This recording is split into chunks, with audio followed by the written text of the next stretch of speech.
Hi everybody. I just wanted to come on here to kind of give you an update of what's going on.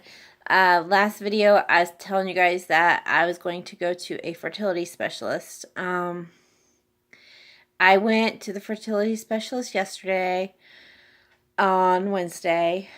On Tuesday I woke up with thinking I was going to start my period.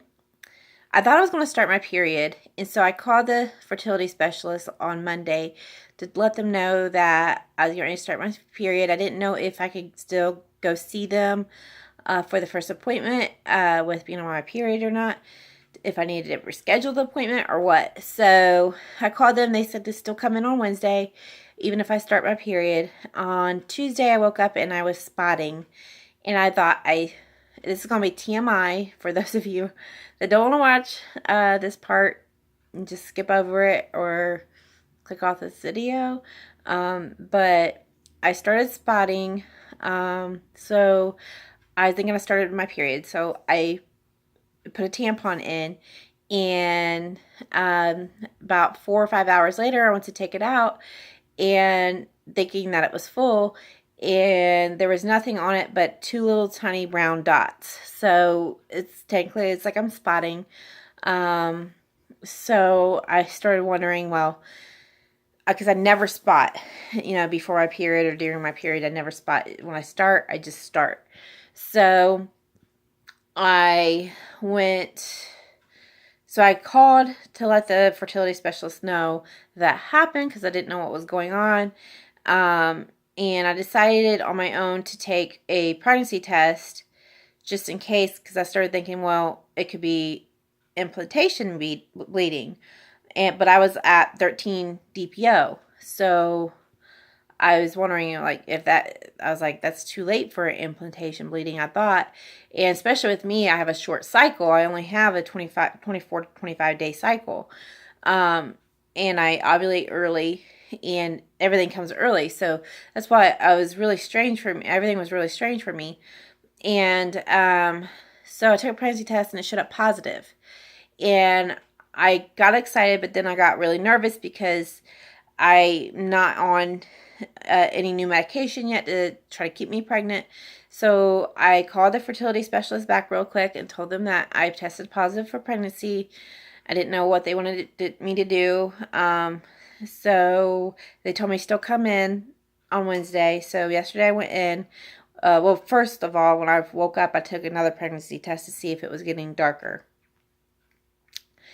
It was negative. So I went into the fertility specialist and I told them I tested positive the day before, then negative that morning.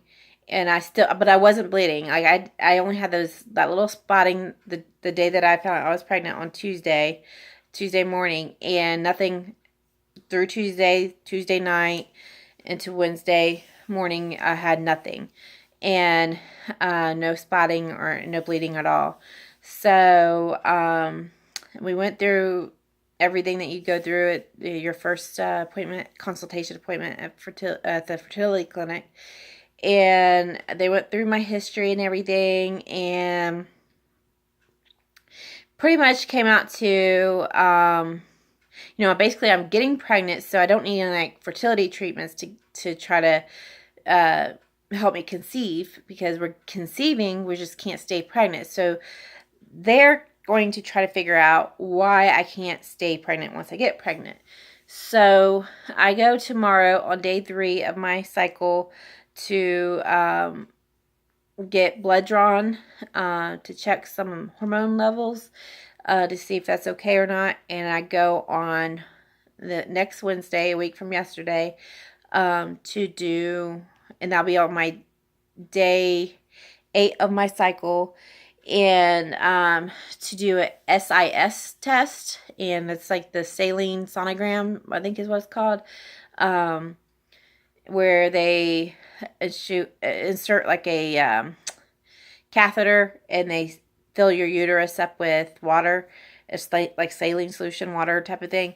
And then they do ultrasound while they do that. And I heard that it can be very painful. So I'm kind of nervous about that. I have had the HSG test done years ago. And I remember that being very painful for me.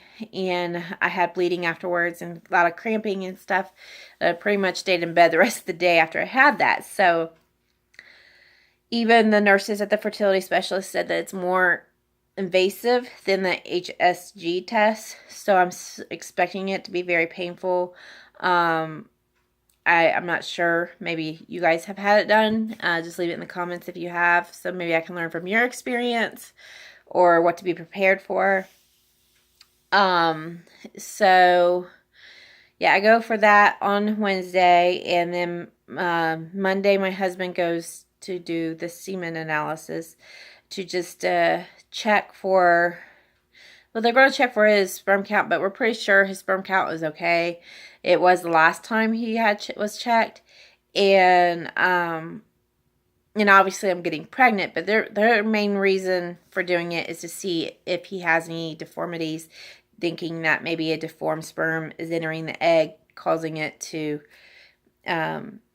try to start an embryo and then it dies because there's not enough chromosomes or whatever. I don't know. They give all these technical talk that goes over my head. But basically checking him for that. And then everything they're doing for me, the blood work and the SIS test and everything, they're checking to see my egg reserve and how my eggs are, if there's any abnormalities, I can't talk, with my eggs or anything like that, and to see how my uterus is, my uterus lining, to see if there's any like polyps, fibroids, anything like that going on in my uterus. And and that's going to be on day 8 of my cycle. I usually ovulate between day 9 and day 12 of my cycle, anywhere between there, because I have a short cycle, so I ovulate a little early. And real quick, they also, I still have plenty of time to talk. They also talked about starting me on Clomid. I was on Clomid years ago when I was doing fertility treatments, and they started me on that to help me ovulate at the time, because I wasn't ovulating at the time. I do now. I ovulate regularly every month now. But then they started me on Clomid, I think it was on day 5 of my cycle to like day 9 or 10 or something like that. I think it was only on it for like 4 or 5 days. And now they're talking about putting me on Clomid for the second half of my cycle, like when I start ovulating to the time of my period, or if I become pregnant, to help with my progesterone level, because they do believe that my progesterone level may be low to prevent me from staying pregnant. And that also prevents from your uterus lining getting thick enough for the baby to implant right, is how they explain it, basically the right way. It can start implanting, but it's not thick enough for it to stay. So they're thinking that's my problem. And so they're checking my uterus lining, and they think it's the progesterone. And so they're going to put me on Clomid. So I'm thinking it's going to happen this cycle. So I'm kind of confident about this cycle now. Kind of stinks that I've had 4 miscarriages and 3 in this year, because I had one in May, had one last month in October, and then this month. So yesterday. So this cycle I am more confident because I'm having the SIS test, and I heard that it can open up everything, your tubes and everything, stretch everything out, and they kind of fill it up with water and blow it all up and kind of stretch it out anyways, so it leaves you a little bit more fertile, so it'll be easier for the sperm to pass through. So that's literally days before I'm due to ovulate, and they are supposed to put me on Clomid. So I'm very confident with this cycle coming up, and hopefully we get everything working. And then if I do get pregnant, they are going to talk about, depending on my progesterone levels, they are going to give me progesterone suppositories. So they was talking about doing that yesterday, once I got my blood work back to see where the numbers were, but they ended up being too low. No, mainly I was going through a miscarriage. So, but at that time we wasn't quite sure if I was going through the miscarriage yet. So they were going to order the progesterone suppositories for me if I could stay pregnant this time, but I miscarried so fast before they got a chance to do anything. So hopefully this coming cycle will be better. They're going to keep more of an eye on me. So I feel more confident with that. And so, I mean, that's pretty much it. It stinks. I've had another miscarriage, and it just comes all so quick. Out of the blue, I'm pregnant. The next day or days after, I miscarry. So, which is a type of chemical pregnancy. She was explaining that some of this stuff is so new because we've obviously been trying for 12 years. And 10 years ago, we had our first miscarriage and everything. And everything has changed so much since then. And she was trying to tell me that, you know, I just learned recently this year that there's different types of miscarriages. I did not know there was different types of miscarriages. I thought a miscarriage was a miscarriage. And then I learned about chemical pregnancy. You know, that's a type of miscarriage. And yesterday when I went to the fertility clinic, I learned that there's different types of chemical pregnancy.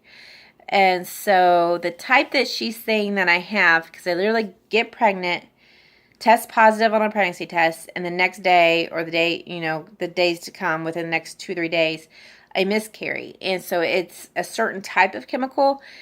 It starts with an A, but I can't remember what she called it.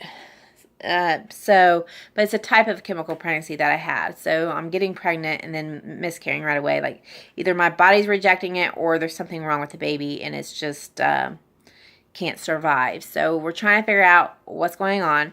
She did say if it's something to do with my husband, if he has deformed sperm, then there's a medication that he can take to make them healthier and shaped the right way so we can hopefully have a healthy pregnancy. And so if it's me, we're trying to figure it out and correct it. So we're at the point where we've tried so long, if none of this works, we're done. They're mentioned IVF, but we literally cannot afford IVF. We'd like to buy a house one day, and if we can't buy a house, then we can't do the IVF. So that's just how it is. So some people just can't afford it. Even though I would want to try as much as I could. I just can't.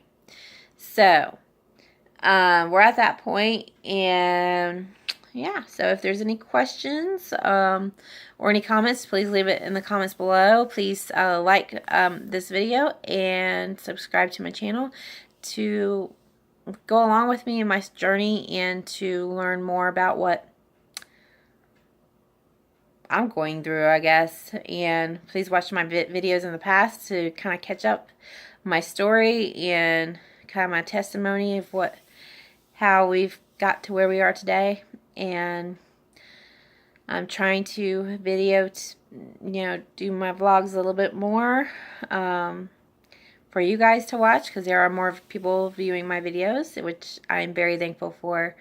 And I like to hear you guys' story and like to take you with me in this journey. See you guys later. And I probably will update you after my SIS test next week. See you guys. Bye.